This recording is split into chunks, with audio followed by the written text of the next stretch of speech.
Ah voilà gis nga les conséquences c'est avec par rapport à la loi de finances rectificative bi ñu la yóbbu deuxième assemblée LFR. parce que c'était étonnant sax ñuy voté budget 2026 ba pare def loi rek le finance rectificative 2025 parce que am na dépenses yoo xam ne il faut ñu justifier ko. bien sûr. loolu la mais amul du am impact d'après les spécialistes du am impact sur l'exécution loi de finances bu 2026. bon LFI. on verra bien finance initiale pour 2026. waaw 2026 mais fii c'est rectificatif peut-être qu'il y a des dépenses qui étaient hors budget il fallait les intégrer nangam pour justifier ko bon ainsi de suite mais dans tous les cas daal.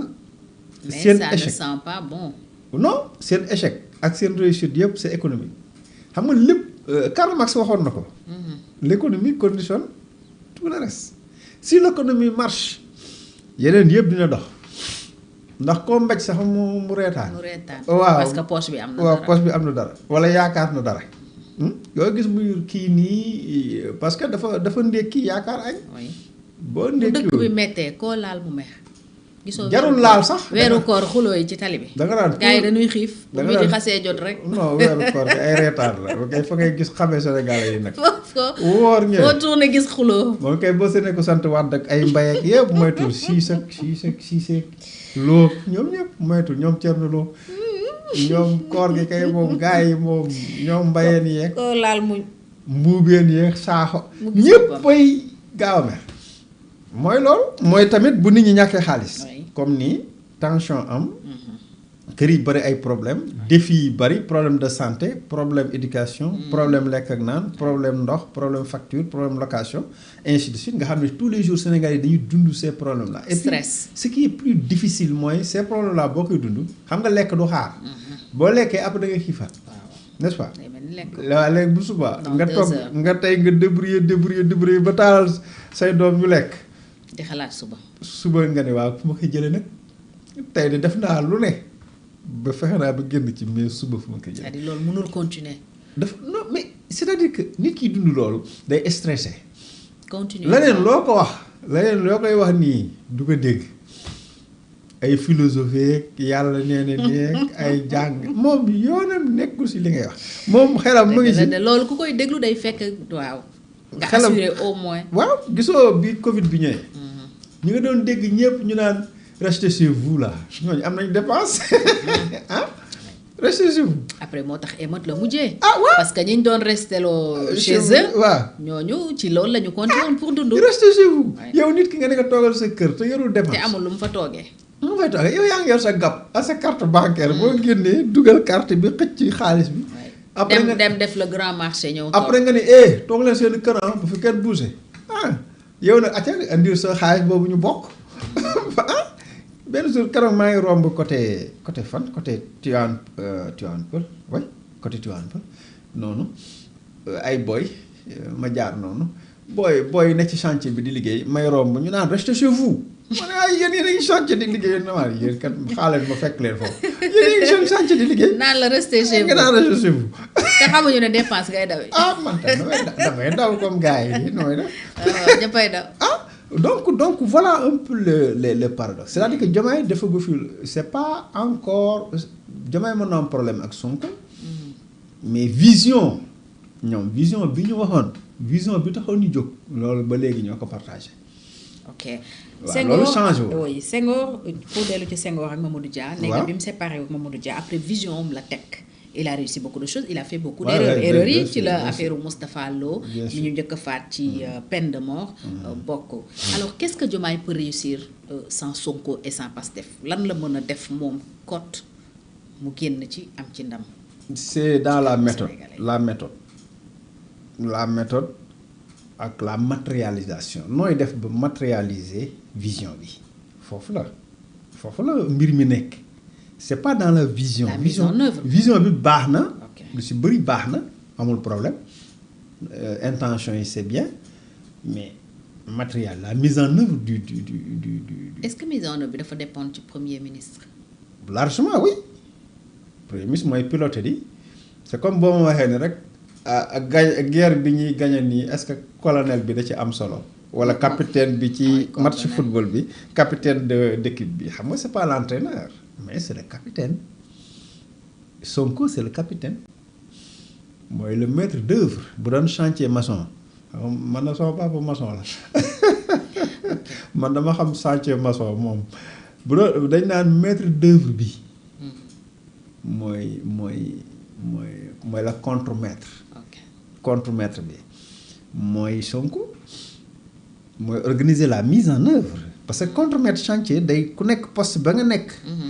dala fay teg na la lii ngay woo sa liggéey te ku si ne dina la vérifier li ngay def. parce que xam na ko moom daf koy xam.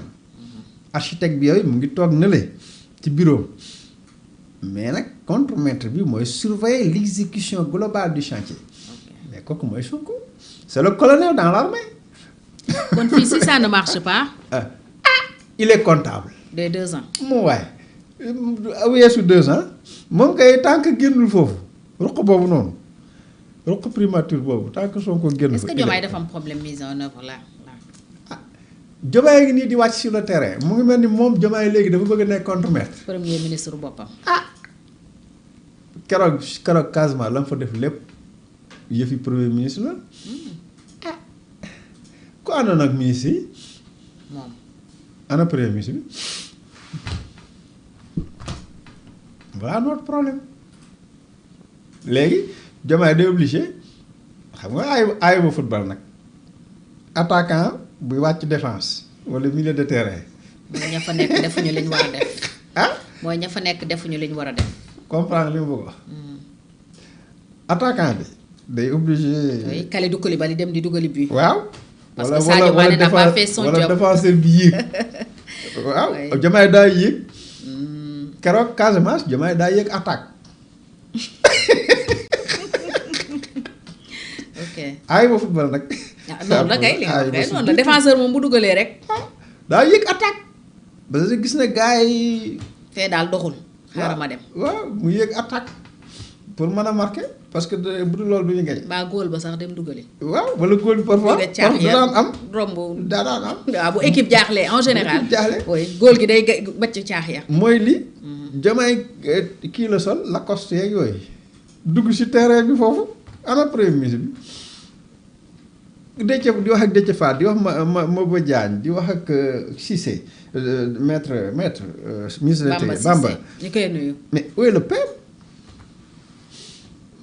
Voilà le problème qu'on a c'est-à-dire que président est obligé à défaut di gis tout le temps le premier ministre bu gisul premier ministre day obligé nekk premier ministre foofu maanaam coordonnateur de l'action gouvernementale moo bu ma nee premier ministre c'est pas l'individu de il faut que nit ñi xam fi may waxee. je parle en tant que ki war a coordonner l'action gouvernementale. wala mise en œuvre des politiques publiques. de la vision du président. am déet voilà un peu la situation bu aaw bi poussé ñaareel bee nekk aaw noonu rek la faat ngir bu aaw bi défaillant moo xam du tax gedd wala mu gaaw a mer wala mu dem toogi gedd fee wala mu ñaareel bi day ñëw gérer. ñaareel bee nekk aawa di booba loolu rek la amoon naa maam boo xam ne bu ñuy tibbaati nii moom dafa bëggoon cere ndawal nag cere yàpp yooyu guddi bu ñuy tibbaat jigéen ñi tibbaati day waaxu ba ñëw boot ay loxoom tiim leen parce que nee na jigéen ñi si seen boolu jigéen ñi la ñuy ëpp lu ñuy def ndawal. day ñëw di leen surveiller. moom boo doo tibbaate te ñëwul de. waaw c'était entre les années 70-80. ok il veillait au grain. booy tibbaate moom il faut nga woo ko ne ñu ngi tibbaate. ñu ngi seddale. waaw mu tibbaat mu boot ay loxaam ñëw taxaw ndab yi foo nooy. fooy teg lii ak fooy teg lee. fooy teg la.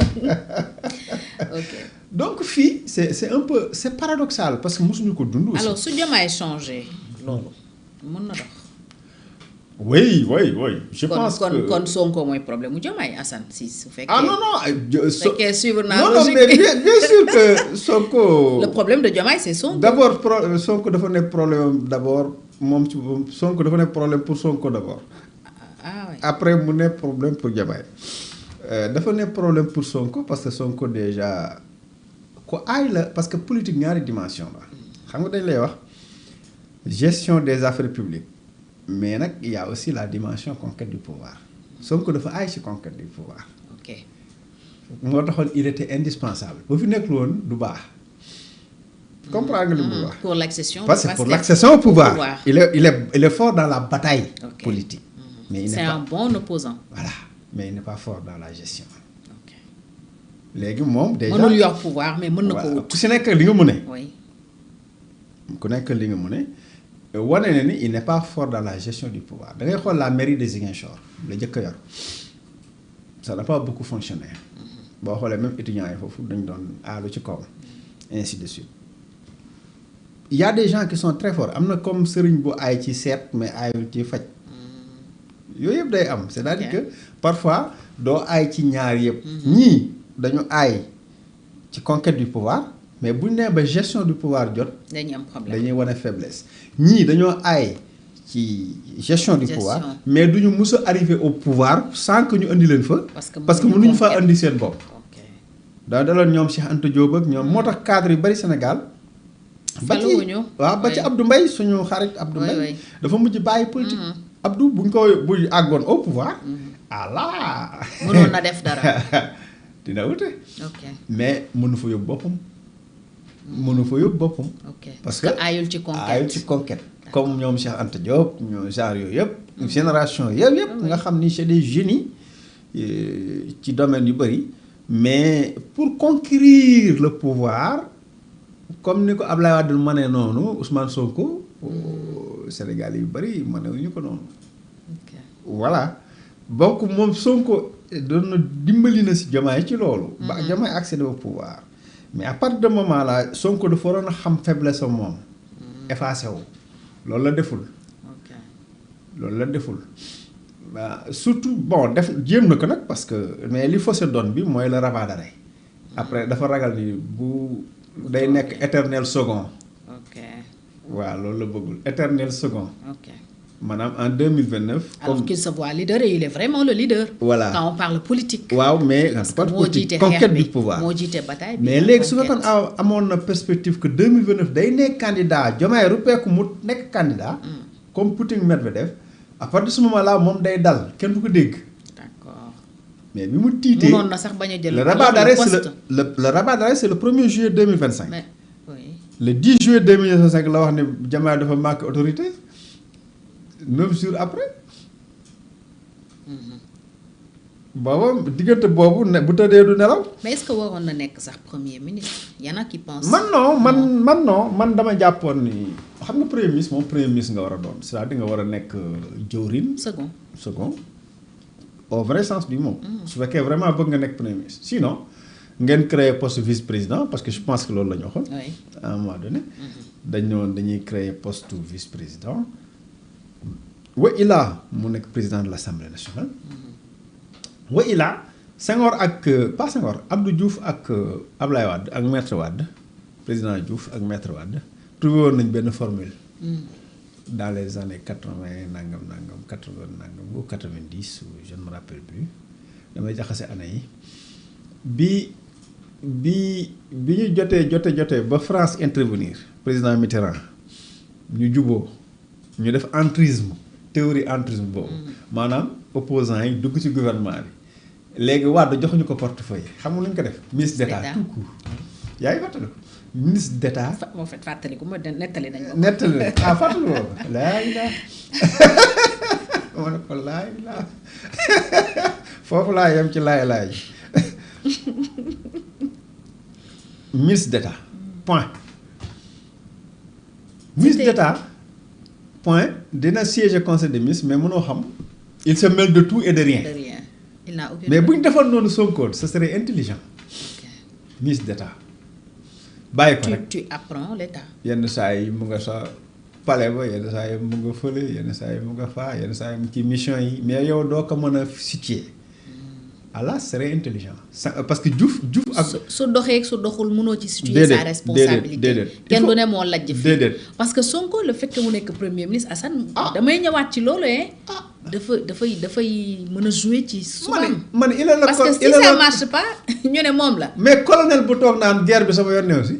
waaw colonel bu toog naan guerre bi bu ñu ko ñàkkee sama yoon nekk si man tamit kon kay yow génn su meel say galon mais takk ay colonel. genre test la quoi. ah yow yaa ngi ci biir di taqrib nga ni dama ci am responsabilité du ma bouger mètre ma ko wax